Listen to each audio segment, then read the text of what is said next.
Sepanjang tahun 2025, harga gold terus ATH. Kenaikannya bahkan lebih dari 60%. Perkiraan kita akan terus mengalami kenaikan. Bullish berarti apa? Sangat bullish. Gak cuma emas, beberapa aset lain seperti silver sampai S&P juga cetak rekor baru. Mencetak rekor all-time high-nya. Kira-kira gimana ya peluang market di 2026? Langsung aja kita cari tahu di COD Podcast Spesial Market Outlook 2026. Yuk COD, cuan on demand. Halo teman Valburi, kembali lagi di COD Podcast. Episode kali ini spesial banget loh. Oh iya, pasti teman-teman belum kenal nih sama aku, jadi aku kenalin diri dulu kali ya. Oke, jadi aku Esi, aku juga bagian dari tim riset dan edukasi. Jadi kenapa sih episode kali ini spesial?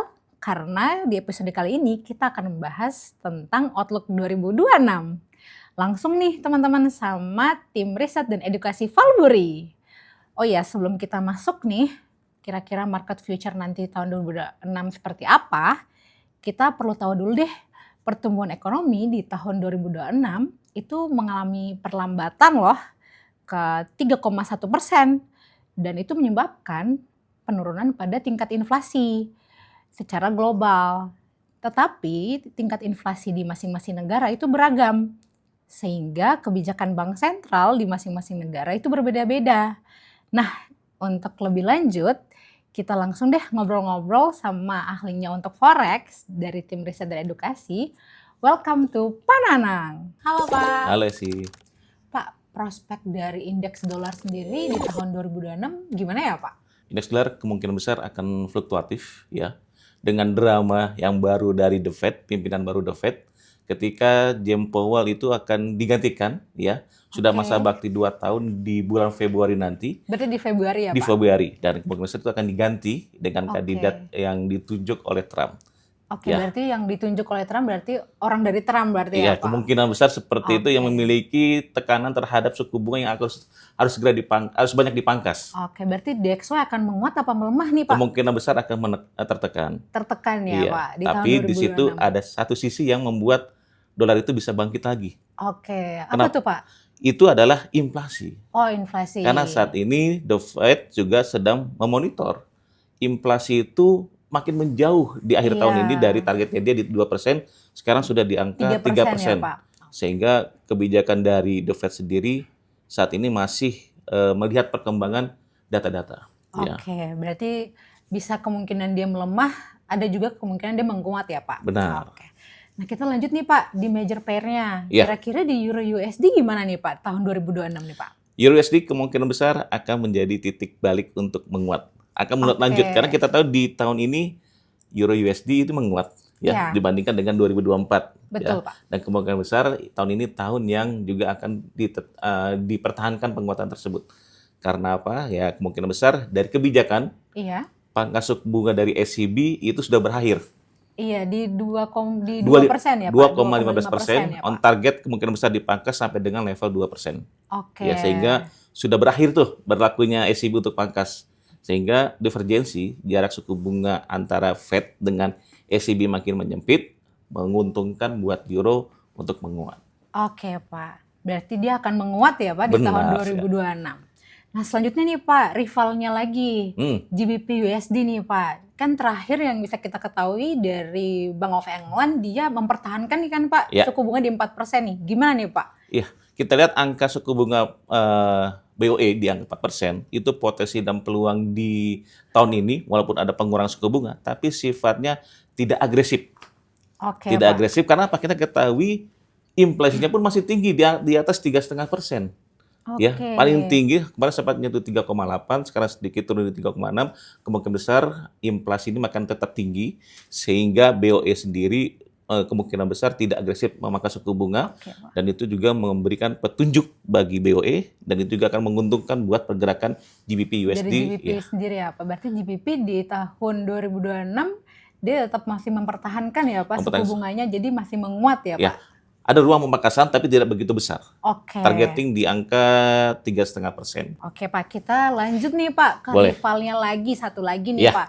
Apalagi terakhir itu baru pergantian Perdana Menteri dari Jepang sendiri nih Pak. Dia juga menetapkan kebijakan moneter longgar.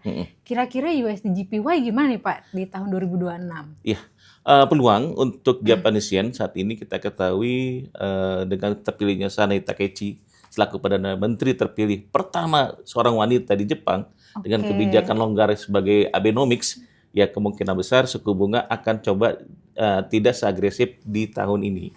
Ya, walaupun kita lihat ada fleksibilitas dari kebijakan yang diambil, yang kemungkinan besar ada ruang kenaikan masih tetap terbuka. Oh, masih kenaikan ya Pak dari USD JPY? Karena kita ketahui di saat ini running mendekati level 160. Oh iya, ya, itu level terlemah sejak tahun 90.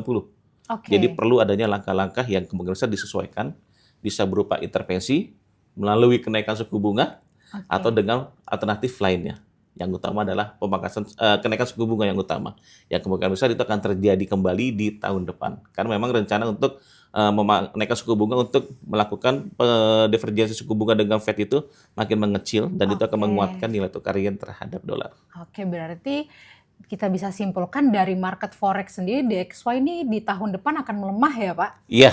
Oke, berarti memberikan keuntungan dan peluang nih Pak buat rival-rival dari USD sendiri ya Tentu, Pak? tahun ini kemungkinan besar dolar akan melemah, tapi kita harus melihat bagaimana potensi dari hard currency lainnya yang kemungkinan besar akan membuat rekor-rekor baru di tahun 2026.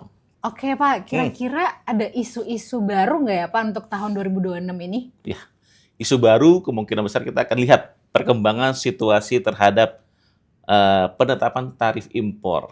Nah, karena ada beberapa faktor yang kemungkinan besar akan ditentukan di 2026, ya. Apakah akan berlangsung, apakah ada kenaikan atau ada bagaimana? Ya, mungkin perkembangan mengenai ya tarif impor sendiri cukup polemik nantinya. Yang kemungkinan besar juga safe haven akan mendorong permintaan yang cukup tinggi, ya artinya di situ ada salah satu aset yang kemungkinan besar akan diunggulkan. Nah, salah satunya mungkin dolar bisa untuk bargain hunting, untuk bisa menguat ketika muncul safe haven tersebut. Oke Pak, berarti itu mempengaruhi dolar seperti apa nih Pak? Iya, dengan tarif impor, gonjang-ganjing ataupun ketidakpastian, kekecewaan pasar, penantian yang tidak adanya muncul kembali isu tersebut yang bisa membuat salah satu mitra dagang Amerika cemas, yaitu kan mendorong aset tersebut akan bergerak melemah. Tapi dolar diuntungkan. Dolar sebagai aset yang bisa dinilai aman, mereka menjadi alternatif pilihan dan mendorong harga dolar menguat. DXY-nya kemungkinan besar itu bisa menguat. Walaupun kita tahu ya range masih tetap terbentuk saat itu, ya di level 100 sampai dengan level 98-an, tapi di tahun depan ada juga penembusan area resisten ataupun juga kebalikannya untuk menembus area supportnya dari DXY. Gitu. Oke Pak, tapi Pak boleh nggak Pak menjelaskan sedikit deh Pak, ini kan shutdown dari US sendiri kan baru selesai nih Pak, itu gimana ya Pak untuk mempengaruhi DXY sendiri, apalagi ini kan penutupan terlama nih Pak. Nah, gimana tuh Pak untuk tahun 2026 prospeknya? Impact ataupun dampak yang kita ketahui bersama bahwa beberapa data ekonomi yang yang semestinya dipublikasi di bulan Oktober tersebut tidak terilis di bulan November, ya kan? Yang sehingga kita ketahui bersama nanti itu akan timbul kekhawatiran pasar. Ini angkanya ini benar atau tidak nih?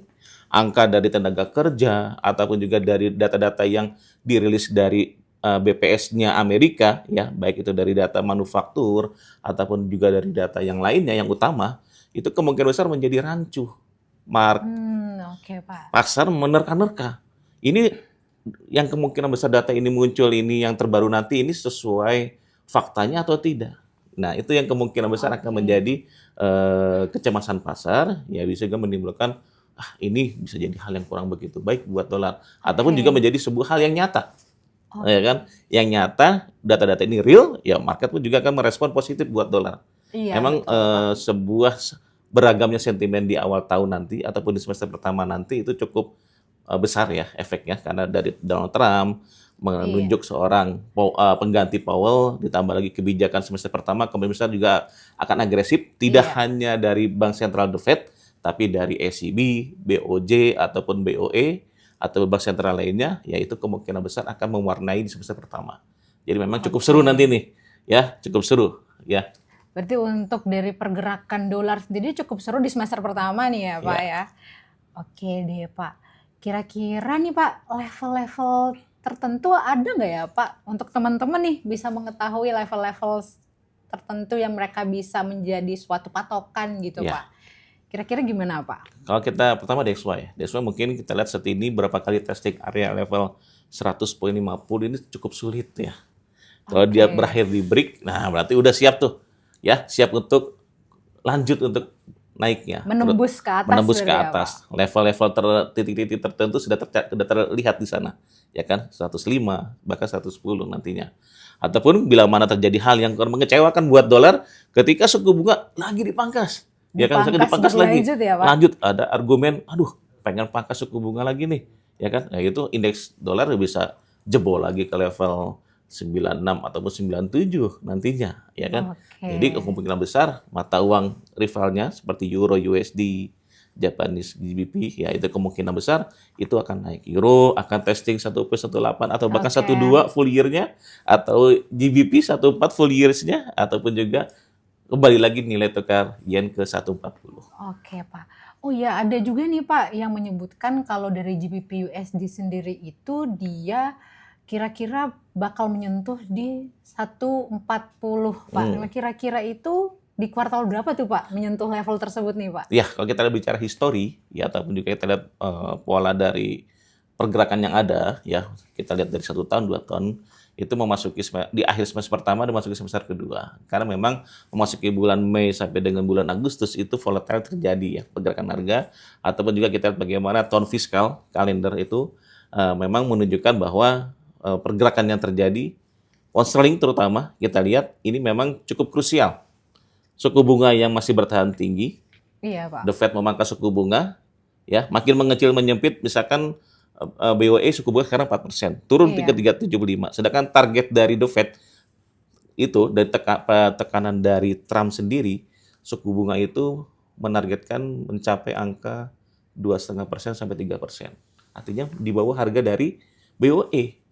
Jadi lebih tinggi suku bunga Inggris. Nah, itu menguntungkan buat pergerakan GBP USD sehingga bisa mendorong pound sterling sendiri tembus 1.38 atau bahkan bisa ke level zona range atas barunya 1.4000. Oke, ini langsung aja teman-teman. Jadi bisa teman-teman lihat bahwa dari market forex sendiri di tahun 2026 seperti apa nih. Apalagi DXY akan mengalami pelemahan nih teman-teman di 2026. Kira-kira teman-teman kepo nggak ya terkait dengan market komoditi di tahun 2026? Langsung aja kita kepoin sama Pak Iswardi. Halo Pak. Halo Hesi, apa kabar? Baik, Bapak apa kabar Pak? Baik, alhamdulillah. Oke. Langsung aja ya kita ngomongin Boleh. soal komoditi nih Boleh. Pak. Kan kita nggak lepas nih Pak dari supply dan demand. Menurut Bapak gimana nih arah crude oil Pak? Apakah dia cenderung bullish atau dia bearish nih Pak? Untuk tahun Tahun 2026. 2030. 2030 lama banget Pak. 2026, oke. Iya. Kita lihat belakangan ini kan ekonomi itu melambat ya. Jadi masih proyeksi ekonominya juga ke depannya tahun 2026 juga masih belum membaik, malah diprediksi malah makin turun. Jadi Iya, kalau ekonomi makin turun, biasanya permintaan bahan bakar juga akan turun. Jadi ya mau nggak mau kita harus revisi turun target kita untuk oil juga gitu. Oke Pak. Tapi nih Pak, kan terakhir dari berita yang terakhir ini kan persediaan dari crude oil ini kan dia Inventory. meningkat ya Pak investor Ya, stoknya. supply-nya meningkat. Iya Pak, itu gimana Pak? Apakah sangat mempengaruhi di 2026 ini atau gimana Pak? Ya itu meningkatnya supply atau pasokan minyak itu kan karena penggunaan bahan bakarnya di seluruh dunia itu menurun kan. Itu karena perlambatan ekonomi. Jadi ekonomi kurang, jadi bahan bakar yang digunakan untuk pabrik itu berkurang, kemudian transportasi itu berkurang, orang traveling juga berkurang karena ekonomi lagi lesu. Jadi itu yang membuat akhirnya minyak yang sudah diproduksi tidak dipakai semuanya, jadi banyak yang masuk ke inventory. Sementara produksi naik terus, Oke, gitu kan.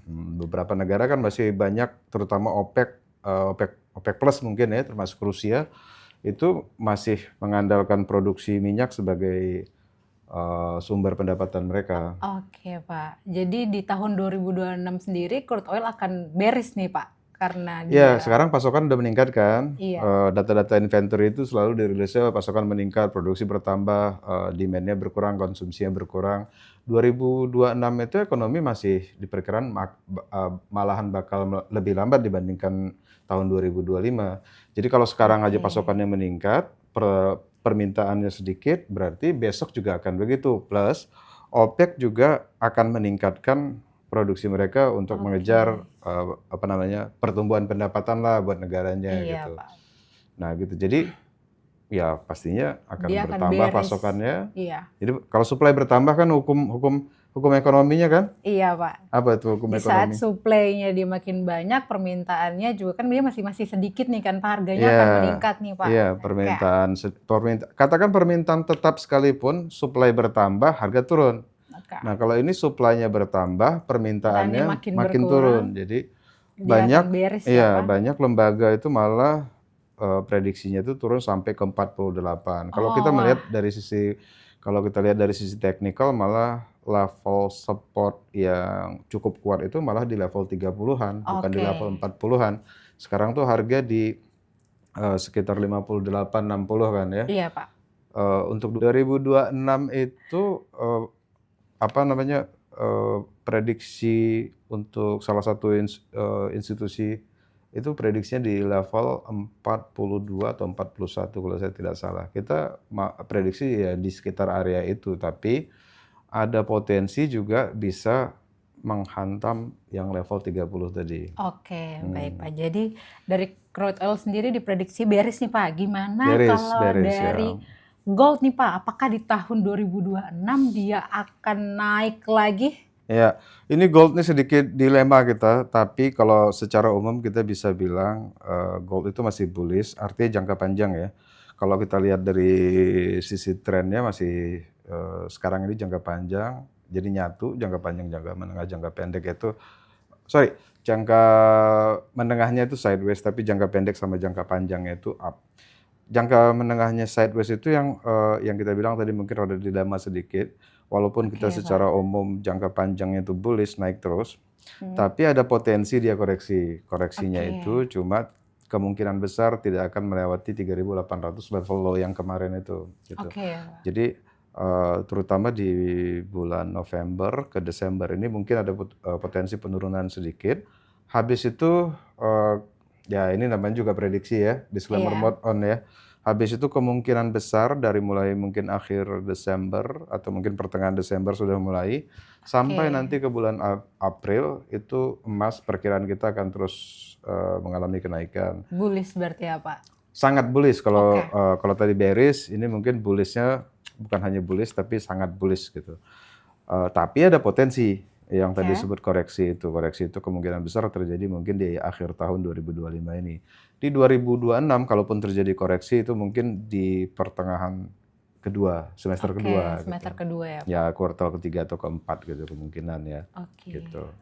Berarti dari teman-teman bisa mengetahui nih kalau dari gold sendiri dia akan bullish ya, Pak, sangat bullish di tahun Bullish 2026 sekali. walaupun masih ada koreksi-koreksi atau sideways ya, Pak, di Ya. jangka menengahnya ya, Pak. Kalau kita bicara teman-teman mungkin teman-teman Valbury atau teman-teman yang mungkin Valbury gitu, teman-teman lain misalnya ataupun yang Yang sudah mau terbiasa join Valbury ya, juga bagus ya, Pak. kandidat-kandidat Betul. atau yang belum terbiasa investasi misalnya, Iya. tapi lagi ngelirik-lirik gold nih, tapi banyak yang bilang udah terlalu mahal dan seterusnya gitu. Iya, Nah Pak. di bulan-bulan November sama Desember ini justru waktunya kan lagi turun ya. Iya. Ada potensi penurunan itu sedikit lebih rendah lagi di bulan ini sampai pertengahan Desember. Itu Oke. time to buy sebenarnya. Kalau mau Oke, Pak. disiapin untuk jangka panjang mungkin sampai bulan April atau mungkin sampai bulan Juni gitu, itu bisa dipegang dulu di hold. Oke, Ya. di hold ya, Pak. Iya, Oke. kalau misalnya tadi ya baru-baru Iya. investasi ya itu justru timingnya di bulan-bulan ini. Bulan-bulan ini ya, Pak. Nanti di awal tahun baru sampai ke pertengahan gitu masa panen. Oke, jadi langsung dicatat aja ya teman-teman Iya. sama apa yang udah dijelasin sama Pak Is nih soal gold nih. Kita Iya. lanjut nih, Pak. Esi mau beli gold juga? Wah. Barangkali kan. Boleh ya, Pak? Udah jadwalnya. Udah ada yang mau beli emas nggak? Belum ada berhubung, Pak ya. Kita lanjut nih, Pak. Oke. Ada aset juga nih, Pak. silver ya Pak. Kalau misalnya kita tahu kan Tadi dia emasnya belum ditanya, kira-kira targetnya kemana? Oh oke Pak, kita Iya. tanya ya teman-teman, Nah, tanya. targetnya kemana nih Pak? Iya. Targetnya emas itu sekarang itu banyak sekali, tetapi umumnya perbankan itu level targetnya itu mendekati 5.000 ya. Oke. 4.600, 4.700, ada yang 5.100. Kita sendiri sih perkiraannya di atas 5.000 ya. Wah, 5.100, 5.150 mungkin akan sampai ke sana gitu. oke. Langsung dicatat ya Tuh, teman-teman ya. target, ya. Langsung dicatat untuk dijadikan peluang buat teman-teman. Kita lanjutin nih Pak ke silver. Siap, lanjut. Dengan kenaikan yang bisa kita tahu nih sampai harga terakhirnya kan udah menembus di 159% nih Pak kenaikan dari silver. Oke, nih. tahun 2025 sampai Oktober kemarin ya. Iya betul. Gimana nih Pak arah dari silver sendiri nih Pak? Silver itu sama-sama emas, cuma dari sisi jangka menengahnya secara teknikal, kita bicara dulu secara teknikal kali ya. Kalau tadi kan kita bicara emas itu up jangka panjang, jangka pendeknya up, tapi jangka menengahnya sideways. Iya Nah, Pak. kalau silver itu semuanya up. Semuanya up ya Pak? Semuanya up. Dari sisi teknikal ya, Iya. artinya dia lebih jelas, lebih clear, kelihatan potensi pergerakan ke atasnya dibandingkan emas. Jadi Bullishnya ya, Pak, kalau Kak? tadi sangat bullish, mungkin ini extremely bullish gitu. Extremely bullish Ya, teman-teman. silver ya. Nah, faktor yang mendukung silver ini banyak. Karena tadi kalau kita bicara emas itu rada dilema sedikit, itu karena ada Iya. faktor bahwa emas itu dia kan penggunaan utamanya itu kemarin itu didorong oleh bank sentral, pembelian bank sentral, kemudian Oh, juga iya.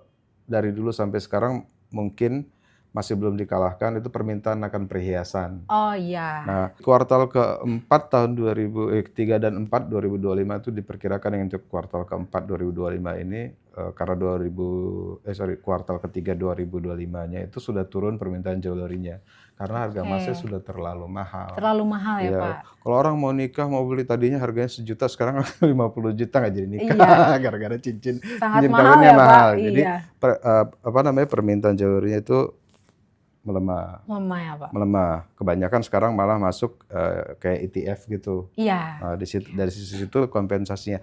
Tapi poinnya karena emas terlalu mahal untuk dijadikan perhiasan, substitusinya biasanya orang lari ke perak. Oke. Nah, perak ini punya karakter khusus lagi. Dia biasanya kan terlambat bergerak itu kemarin-kemarin itu emas sudah all time high Iya. terus-menerus, perak masih belum. Ya Iya. begitu kayak lepas kendali gitu dia terbangnya. Langsung terbang ya Pak? Langsung silver terbang. itu? Jadi pengguna dia secara kalau dari sisi supply sama demand-nya dari dulu sampai sekarang yang namanya perak itu selalu kekurangan supply. Oke. Selalu kekurangan. Beda sama emas ya. Emas itu Iya. selalu match gitu. Selalu ketemu berapa diproduksi selalu diambil. Tapi kalau seandainya kalau kita bicara perak itu yang diminta misalnya 100, yang diproduksi cuma 90 gitu. Iya. Jadi selalu over demand. Oke. Terus substitusi karena emas tadi mahal, orang lari ke perak. Jadi Iya. permintaan yang lain-lain itu baik elektronik segala macam termasuk perhiasan kayak punya cincin perak. Itu Belum juga ada Pak? Belum ada? coba tolong. Nah, itu juga akan lebih meningkat lagi. Terutama nanti kalau misalnya benar yang kita perkirakan harga emas akan lebih meningkat lagi, itu berarti bahwa aset emas hanya akan dikuasai oleh institusi besar. Oh, oke. Ya, dalam bentuk bar gitu. Oke. Sementara untuk retail perhiasan dan lain-lain orang akan lari karena harganya terlalu mahal kan. Iya. Benar. Jadi orang larinya banyak ke perak lagi. Di Oke, samping permintaan industri kalau misalnya pertumbuhan ekonomi bagus, Iya. yang konduktor dan seterusnya semuanya itu orang kan nggak akan beli emas lagi karena emas mahal. Iya betul. Orang lari lagi ke perak. Jadi Iya. permintaan perak itu akan lebih besar. Oke, Itu juga Pak. menjelaskan kenapa secara teknikal tadi kita lihat Iya. semuanya Dia satu arah. Gitu ya. Extremely bullish ya Pak? Extremely bullish. Oke, jadi teman-teman dari Belum, sisi- targetnya belum, belum Pak. ditanya harganya berapa. Oke, harganya Pak. Oke, Harga- harganya nih. Teman-teman langsung nyatet ya, ambil pena sama kertas langsung Ya. catat ya. Nah, jadi perak itu bahkan ada yang memperkirakan sampai ke $75 per troy ounce. 75. 75. Ya, Pak. Sekarang itu 50-an. Itu Iya. $20 artinya peningkatannya. Perak itu diperdagangkan dengan kontrak 5.000 troy ounce. Iya. Beda sama emas itu 100 troy ounce. Iya, Jadi antara betul. 100 sama 5.000 besar sekali. Nah, itu perkiraannya kira-kira ada yang sampai ke sana. Tapi untuk kita hanya sampai perkirakan ke 61 dan itu pun Oke. sudah luar biasa. Oke Pak. Jadi langsung catat ya teman-teman yang tadi udah dijelasin nih sama Pak Ya, Is nih. harga udah dapet. Iya. Kapan dong timing investasi Betul, untuk langsung peraknya? join di Iya. Valburi teman-teman.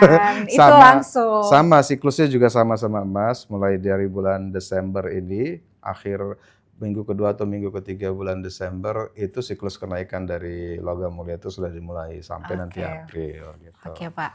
Makasih ya Pak terkait dengan sharing-sharing Iya, insight-nya nih buat sama-sama. teman-teman. Gold bakal menguat nih teman-teman di tahun depan. Jadi bisa jadi peluang nih buat teman-teman yang biasa trading gold. Oh iya, makasih ya buat Pak Iswardi udah sharing-sharing nih terkait dari sisi komoditi buat teman-teman semua. Nah, forex udah, komoditi udah. Kita next deh buat next aset yang pasti menjadi incaran teman-teman juga nih. Oh iya, bentar lagi US Stock bakal ada nih di aplikasi Valburi teman-teman. Jadi nanti pantengin terus ya di aplikasi Valburi. Langsung aja nih kita kepoin tentang stock index sama Pak Miftah. Halo Pak Miftah. Halo Esi. Apa kabar Pak? Alhamdulillah baik. Esi gimana kabarnya? Puji Tuhan baik. Oke Pak. Jadi spill dong Pak proyeksi dari stock index US nih di tahun 2026 bakal gimana sih Pak untuk stock US ini? Berarti kita bicara tentang outlook ya. Betul. Untuk US Stock Index dulu nih. Iya betul. Nah, jadi Esi, kalau kita bahas outlook, kita enaknya ini ngelihat dulu nih. Secara setahun belakang, itu US Stock Index udah terjadi apa aja sih? Oke, boleh di-spill nggak nih Pak? Boleh dong. Apa sih yang nggak buat teman-teman Valburi? Nah, jadi Esi, kalau bicara tentang US Stock Index, itu perjalanan lika-liku. Kayak Lika-liku kehidupan panjang. gitu ya. Oke, baik. Jadi mulus di sekitar level 5 ribuan di awal tahun, 6 ribuan gitu kan. Dan terseret ke bawah, Esi. Terseret ke bawah Koreksi ya Pak? dia, Esi. Oke. Kenapa? Pada waktu itu ada dua faktor. Yang pertama, GDP US itu terjun, kontraksi. Oke. Dan yang kedua, ditambah lagi, yaitu perang dagang. Dan ini menyeret waktu itu S&P 500 itu Iya. turun sampai ke level 5 ribuan. Oke, Nah, terseret namun, jauh ya Pak bener. ke bawah. Dan itu luar biasa ya koreksi saham-saham di situ. Namun Iya. sepanjang waktu berjalan, Sepanjang waktu berjalan. negosiasi Iya. terjadi, Iya. perbaikan ekonomi juga terjadi, S&P 500 mulai rally gitu. Oke. Jadi sudah mulai kesepakatan ya dengan Iya. Meksiko, negara-negara Eropa, dan seperti Jepang juga, termasuk Indonesia juga waktu itu kena juga ya Iya. di perang dagang, rally, dan kita ngelihat juga momentumnya akhirnya The Fed ya first time di 2025 cut rate, dan ini disambut Iya. positif oleh pelaku pasar, dan tone ya dari gubernur Bank Sentral Amerika Serikat The Fed ini sudah mulai dovish.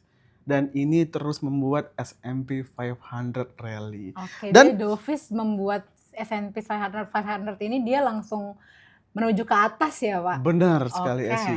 Dan kalau kita ngelihat pergerakan dari S&P 500 ya US Stock Index ini cukup impresif. Sangat baik Esi. Kenapa tuh Pak? Bergerak yang menguat secara year to date itu sekitar 12%-an. Wah. Waktu itu juga pernah mencetak rekor all-time high-nya itu di sekitar bulan Oktober di sekitar level 6.900-an. Mencetak ATH berarti ya Pak? Benar. Oke. Ya walau beberapa hari terakhir mengalami kontraksi sedikit. But it's normal di pasar saham ya. Cooling down Iya. itu is normal sebelum lanjutkan rally. Dan kalau kita zoom in lagi, kita Iya. breakdown lagi, ini yang menopang penguatan dari S&P 500 ada dua sektor Apa tuh Pak sektornya Pak? yang jadi leadingnya. Yang pertama ada infotech, Oke. dan yang kedua ada sektor communication. Di mana masing-masing sektor ini mendukung kenaikan sebesar 25 sampai juga sekitar 24% ya, yang menjadi juga mendorong dari kenaikan S&P 500 itu sendiri. Oke. Dan Pak. menariknya Esi, di sini ada sektor yang belum impresif, belum cukup, kenaikannya masih malu-malu. Oke, gitu. sektor apa tuh Pak? Yang masih lagging itu ada sektor real estate dan sektor consumer stateless. Ya masih 1%, masih 0%, Iya, dan digadang-gadang ini juga bakal kalau terjadi ya iya. rotation sektor, Oke. sektor inilah yang bakal menopang kenaikan S&P 500 di tahun depan. So, kalau kita sudah wrapping ya, gimana S&P 500 selama setahun terakhir, maka kita bahas outlook. Oke. Penasaran kan? Penasaran pasti teman-teman, Benar. Pak. Nah, ada harus teman-teman perhatikan, baik traders maupun investor. Katalis yang harus kita perhatikan yang pertama adalah itu, kita lihat ya, ini menarik ya dan harus menjadi perhatian ya buat teman-teman. Yang pertama pastinya meredanya perang dagang. Oke, Nah, meredanya dari kebijakan-kebijakan Amerika Serikat ini terkait tarif ya, Pak? benar. Kalau kita ngelihat di akhir Oktober Iya. pertemuan antara Presiden Trump dan Presiden China ya Xi ya, itu sudah menunjukkan indikasi hasil yang positif. Positif nih, Benar. Pak. Itu yang Oke. pertama ya sih. Iya. Nah, ada lagi yang kedua. Oke, yang Yang kedua, kedua, Pak. kalau kita ngelihat kinerja atau earnings ya untuk saham-saham di US ini diprediksi masih akan positif Masih akan positif dan ya, Pak? bertumbuh. Benar Esi. Oke. Khususnya The Magnificent Seven seperti Meta, Amazon, Tesla, Microsoft dan lain sebagainya Oke. masih diprediksi akan beat expectation. Oke. Nah, pastinya Langsung dong. dicatat teman-teman tadi yang Bener. dibilang sama Pak Miftah nih. Seperti itu. Yang ketiga, teman-teman, ini The Fed ya dari Iya. sisi moneter ini sudah mulai transisi. Transisi ya, Iya, Pak? dari menahan tingkat suku bunga di level yang tinggi, Iya, ini diprediksi sampai 2026 iya. bakal kembali menurunkan tingkat Suku suku bunganya. Iya. Dan walau ya kalau kita ngelihat akhir-akhir ini The Fed itu cukup hati-hati. Namun cut rate ini Iya. akan selalu menjadi katalis positif buat pasar saham Esi. Oke. Kenapa tuh, Pak? Pasti teman-teman pengen tahu nih, Pak. Benar, pastinya ini akan menambah likuiditas di market. Yang pasti likuiditas ini membutuhkan aset ya untuk parking. Salah satunya sepertinya di pasar saham. Oke. Dan nanti kalau nanti ini ditopang sama earnings-nya, harga sahamnya naik, pasti stok indeksnya juga bakal naik. Oke, ini Dan Esi, belum selesai. Oke, langsung, Pak. Bener. Dan keempat, ini katalisnya juga masih dari monitor dari The Fed.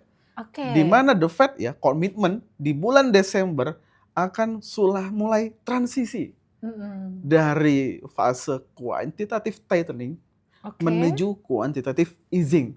Oke. Artinya akan meridas, akan menurunkan posisi balance sheet memegang obligasi pemerintah. Dan ini juga akan mendorong tingkat likuiditas di market sehingga harapannya indeks di US khususnya seperti S&P 500, Dow Jones, Nasdaq ini juga bakal mendapat katalis positif dari Oke. kebijakan ini. Belum lagi seperti kebijakan dari sisi fiskal ya, Iya. OBBA gitu ya, di mana ada insentif pajak dan lain Iya. sebagainya. Belum lagi nanti money supply M2-nya juga terus tumbuh. Ini semua katalisnya ya akan mendorong ya rally lanjutan di S&P 500 dan Nasdaq serta Dow Jones di tahun 2026. Tapi penasaran kan level-levelnya kan? Penasaran dong. Saya aja penasaran gimana teman-teman Valburi. Bener dong pastinya. Nah, teman-teman ada dua skenario ya pastinya ya. Esi di sini kalau nanti S&P 500 ini melanjutkan rally Oke. ya. Jadi skenarionya kita bagi dua. Bagi Ada dua ya? skenario bullish Dan dan skenario ada dari skenario bearish. bearish. Ya, Oke. atau skenario optimis atau skenario pesimis. Pesimis. Namun, ya apapun skenario ya kita bisa manfaatkan opportunity-nya. Kita manfaatkan peluangnya nih teman-teman. Betul. Yang pertama, skenario optimis dulu ya. Kita selalu pengen yang optimis selalu, Benar. Bapak. Jadi kalau nanti tahun 2026 rally-nya lanjut lagi gitu ya, di mana koreksi akhir tahun mungkin terjadi, 2026 juga lanjut rally, maka teman-teman Valburi level-level yang bisa diperhatikan. Yang pertama ada di Dicatat level nih teman-teman. 7.200-an dan ada level yang kedua 7.300-an.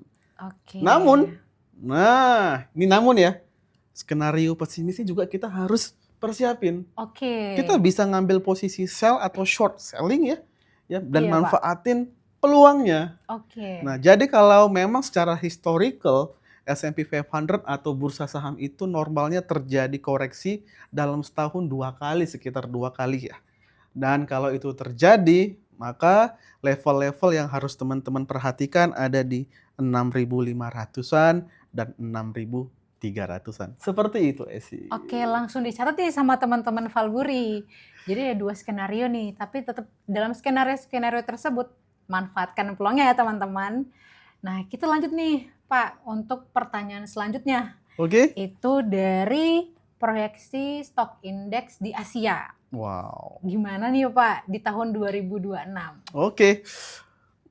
Selalu menarik nih kalau bahas pasar saham ya, apalagi di Asia ya. Nah, yang pertama kita bahas Hang Seng dulu kali ya, Esi ya. Boleh. Boleh ya.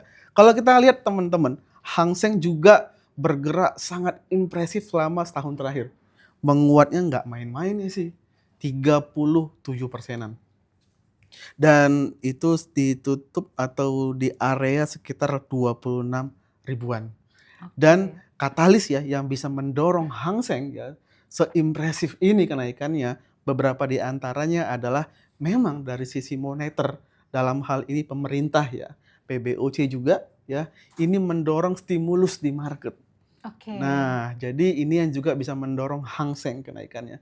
Yang kedua, pastinya money flow gitu ya, atau foreign investor yang masuk ke Hang Seng itu tercatat positif secara year to date. Kenapa? Karena faktornya yang ketiga, ditopang sama saham-saham sektor teknologi di China. Dan ini juga yang bisa mendorong ya Hang Seng terus menguat. Namun lagi-lagi dari sisi resiko ya juga harus teman-teman perhatikan. Yang pertama, kalau kita ngelihat outlook dari pertumbuhan GDP di China, ekonominya itu diproyeksi akan melemah tahun depan. Nah, ini kalau terjadi bakal bisa menekan pergerakan Hang Seng. Yang kedua, ya dari sisi eksternal, yaitu kalau nanti perang dagang ya kembali memanas. Kita nggak tahu ya teman-teman ya Esi ya. Kalau ini terjadi, maka Hang Seng juga bisa tertekan. Oke, berarti Hang Seng sendiri dia akan tertekan ya Pak di 2026. Nah, seperti biasa Esi, kita menyiapkan 2 skenario. Iya. Yang pertama ada skenario optimis. Oke. Kalau nanti Hang Seng melanjutkan rally-nya, maka teman-teman bisa perhatikan di level-level penting, yaitu level 29 ribuan dan level 31 ribuan. Oke, untuk pesimisnya nih Pak. Namun, kalau misalkan benar Q1 ekonomi di China ini mengalami kontraksi, ya, terus ada faktor eksternal seperti yang tadi kita bahas, maka Hang Seng ini level-level krusialnya ada di level 22.000 dan 24.000. Oke, yang terakhir nih Pak. Apa itu Esi? Yang apalagi yang terakhir nih Pak? Kalau bukan Nikkei ya, Betul. pasar saham atau indeks saham dari Jepang. Dari Jepang. Kalau kita ngelihat Nikkei selama setahun terakhir juga nggak kalah sama Hang Seng. Pergerakannya menguat sebesar 29%-an.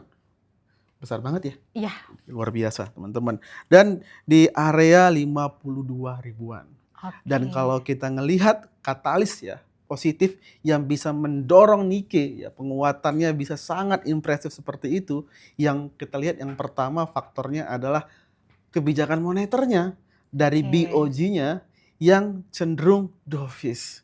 Jadi memang temannya pasar saham nih. Jadi nggak sangat agresif ya kalau kita ngelihat BOJ selama tahun 2025.